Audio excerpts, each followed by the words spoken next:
Hello dear students, जैसे कि मैं आपको बताऊंगा आज एक इम्पोर्टेंट स्टैंजा का एक्सप्लेनेशन, और ये एग्जाम में बहुत अधिक पूछा जाता है। हमारी पोएम है elegy रिटिन in a country churchyard, और जो स्टैंजा है ये इसमें बताया गया है, पोएट ने बताया है कि वे लोग जो बहुत अधिक धनी हैं, बहुत अधिक सुंदर हैं, बहुत अधिक ताकतवर हैं, उनको वे जो ग्रामीण लोग हैं, जो गांव में रहते हैं, जो सीधे सच्चे हैं, खेती करते हैं, मजदूरी करते हैं, मैले कुचले कपड़े पहनते हैं, उनकी मजाक न बनाएं।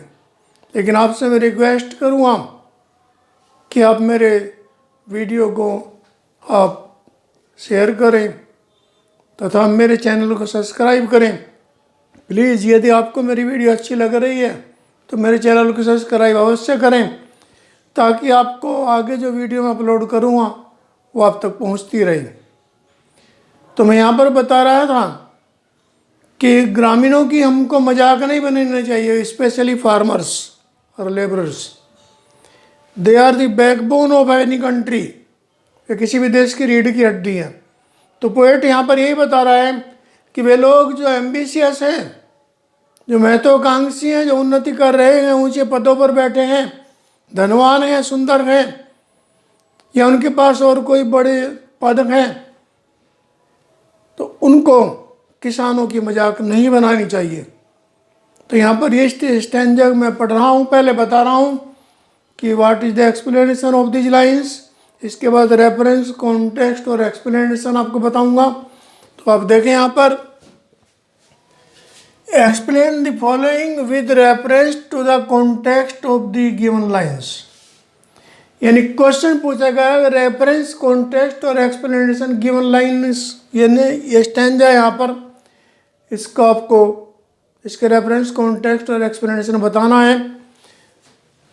The boast of हेरेडली।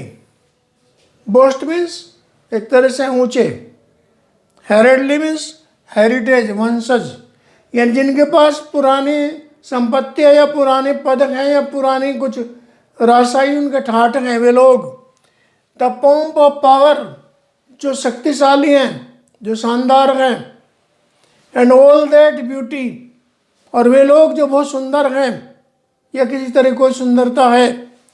All that wealth, और चाहे किसी के पास कितना ही धन हो। अर्गेव, अर्विस बिफोर, यानी इसका मतलब यहाँ तक हुआ, इसका मीनिंग कि चाहे कोई कितने ऊंचे वंश का हो, कितना ही शक्तिशाली हो, कितना ही सुंदर हो, कितना ही धनवान हो, ये सब चीज़ें अवेट्स में नष्ट हो जाती हैं। Alike the inevitable and definite और मिस टाइम, यानी जैसे समय बीतता है ये चीज़ें नष्ट हो जाती हैं। मान लें कि सुंदर है तो उसकी सुंदरता समाप्त होती है। जो आज धनवान है वो कल गरीब भी हो सकता है, जो आज शक्तिशाली है वो कल कमज़ोर भी पड़ सकता है। और ये सब चीज़ें चाहे बनी रहे, लेकिन मानव तो ज़रूर मरता है, और हर एक सुंदरता हो, चाहे धन हो, चाहे शक्ति हो, सबके पास परमानेंट नहीं रहती, ये एक न एक दिन समाप्त हो जाती हैं। The paths of glory, glory means शान, यानी शानदार लाइफ के जो रास्ते हैं, जो हमारे पास धन है, हमारे पास संपत्ति है, सुंदरता है, हमारे पास शक्तियाँ हैं, lead but to the grave, कहाँ चली जाती हैं? To the grave. Grave means यहाँ पर सिंबल है डेथ, यानी कब्र।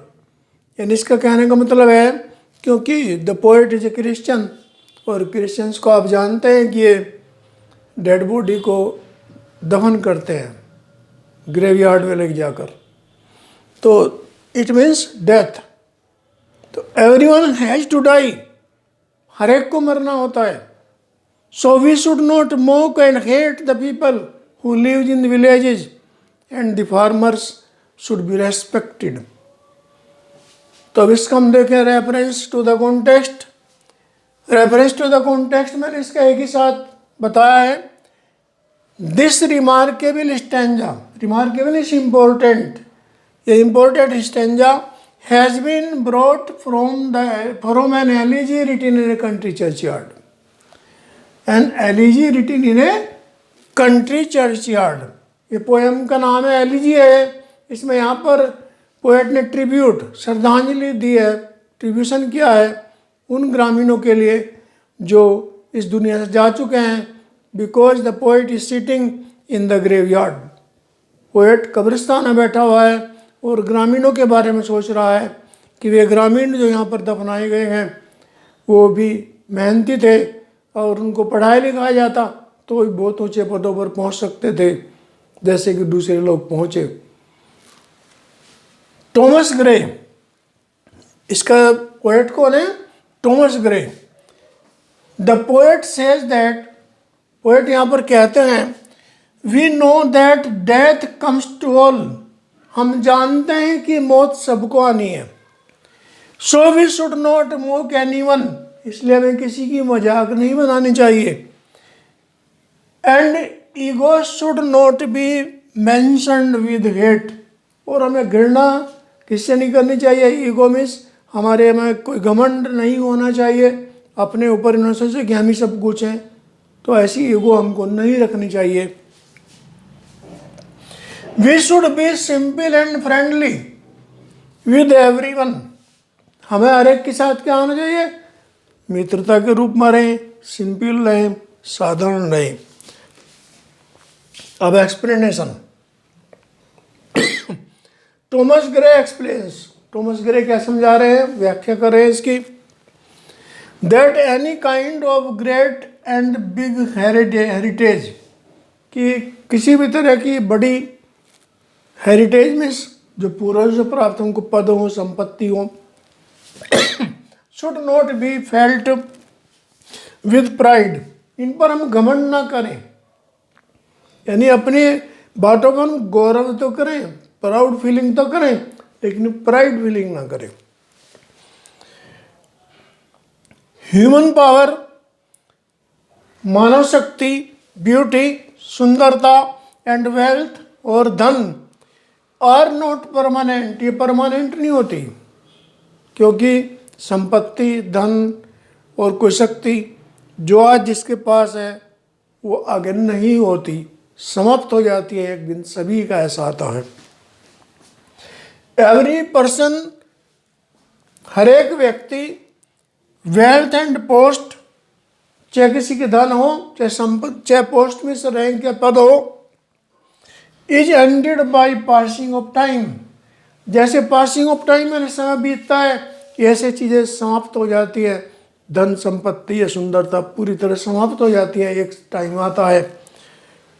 एनी ग्लोरियस लाइफ, कोई भी शानदार जीवन, जिसका बढ़िया जीवन जी रहा हो, टाइम, चाहे किसी का कितने अच्छा समय क्यों ना हो, एंड ब्यूटी, और चाहे कितना सुंदर क्यों ना हो, इज डिस्ट्रॉयड बाय टाइम, ये समय के द्वारा नष्ट हो जाती है। तो पोएट यहाँ पर यही कहना चाह रहा है बार बार कि we should respect the poor, labourers and farmers. So we should be social, इसीलिए हमको क्या होना चाहिए? मिलनसार, सामाजिक होना चाहिए। एंड नॉर्मल ऑलवेज, और हम सदैव नॉर्मल रहें, यानी हमारे पास से कितनी संपत्ति हो, कितना भी धन हो, कितनी भी शक्ति हो, लेकिन हम सामान्य रहें। ये लोग जिनके पास ये बातें आ जाती है, सुंदर हो, शक्ति हो या बहुत धन हो, तो वो घमंड में आ जाते हैं और सोचते हैं कि मेरे से बड़ा कोई नहीं है। ये नहीं होना चाहिए, क्योंकि humanity is destroyed by pride, घमंड के द्वारा मानवता नष्ट हो जाती है। Everyone has to live this world, हर एक को ये दुनिया छोड़नी पड़ती है।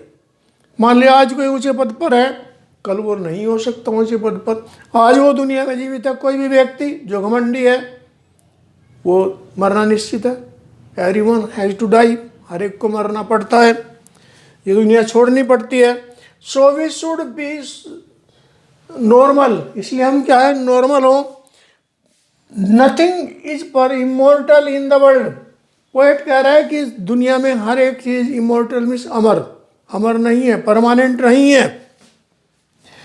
So we should have loving feeling for everyone, इसलिए हमको लविंग फीलिंग, प्यार रखना चाहिए हर एक के लिए। The poet uses personification figures of speech, यहाँ पर पोएट ने क्या यूज किया है? पर्सोनिफिकेशन फिगर्स ऑफ स्पीच का प्रयोग किया है, क्योंकि पोएट यहाँ पर कह रहे हैं नहीं इनएविटेबल आवर, ये पर्सोनिफाइड क्या है? एक तरह जीवित, यानी सजीव माना है किसको? टाइम को। और पास ऑफ ग्लोरी, जीवन के शान, ये भी एक तरह से पर्सोनिफाइड किया गया है। तो पोएट ने यहाँ पर यह बताने की कोशिश किया टोटल मिलाकर कि यदि हम खुश रहना चाहते हैं तो हमको चाहिए कि किसी की मेहनत का हम मजाक ना बनाएं, और specially farmers and labourers should be respected. तो डियर स्टूडेंट्स, हालांकि ये पोएट अंग्रेज हैं, लेकिन चाहे कोई भी देश हो, कोई भी दुनिया हो, ये जो यूनिवर्सल ट्रूथ कहा जाता है पोएट्स के द्वारा, वो हर एक जगह लागू होता है और हर एक जगह सत्य भी होता है। तो मैं भी आपसे ही कहूँगा, जब आप बड़े पदों पर पहुँचें तो किसी भी तरह का घमंड ना करें, नॉर्मल रहें, तभी अच्छा लगता है। ये समझे कि हम सामान्य हैं। ऊंचे पद पर पहुंचकर भी जब हम सामान्य व्यवहार करेंगे तो हमारी पॉपुलैरिटी बढ़ेगी, घटेगी नहीं। लेकिन ऊंचे पद पर हम पहुंच गए और हमने घमंड कर लिया, तो एक दिन आता है, भगवान ऐसा समय लाता है कि वो ऊंचे पद, वो ज़्यादा धन, शक्ति और सुंदरता सब नष्ट हो जाती है। Thank you for watching dear students.